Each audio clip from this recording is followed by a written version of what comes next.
سلام علیکم آقا اسمت، خوب هستین؟ بخیر جان شمجوره؟ و علیکم سلام آقای دلنواز، جور باشین، سلامت باشین. آقا اسمت، گفته میتونین که اجتماعی قربانی که شما انجام میدین سالانه در دفتر سید شهدا ولفیر ارگنایزیشن، از چندم سال شما شروع کردین و از کی شروع کردین؟ این سلسله چطور شروع شده؟ بسم الله الرحمن الرحیم.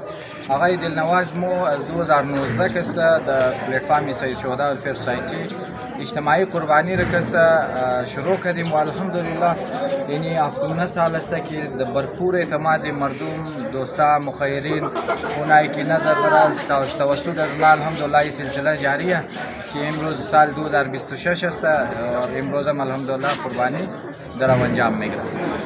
بسیار خوب. این دفعه گفته میتونین که چقدر شما برای قربانی آوردین؟ چند گوسفند است، چند بوز است و چند گاو است؟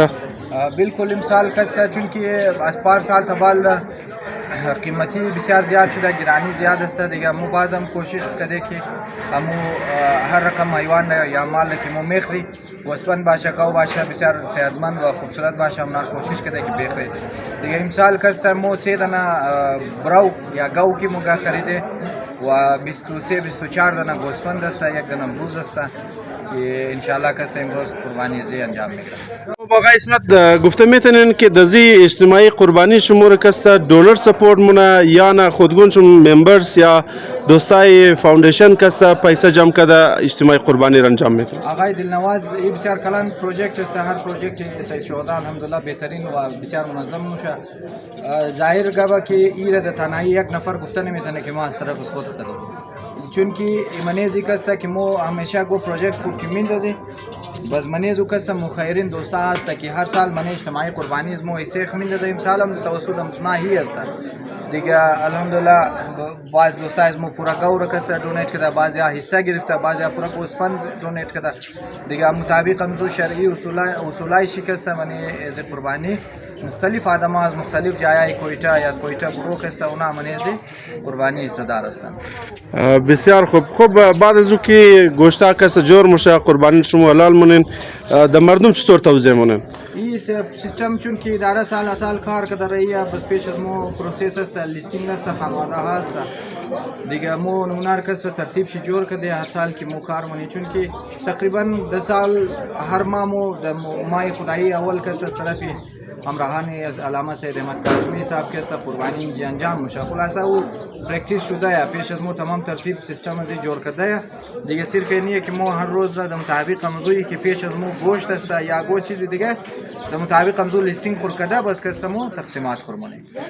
بسیار خوب. یک سوال دیگه که در اینجا پیدا میشه، این گوشت قربانی شما در هر کسی که بخواه شما توزیع مونین یا نه اگه خاص گروه شما تقسیم مونین؟ مو کوشش مهمی است که امو حق ده حقدار را برسنه.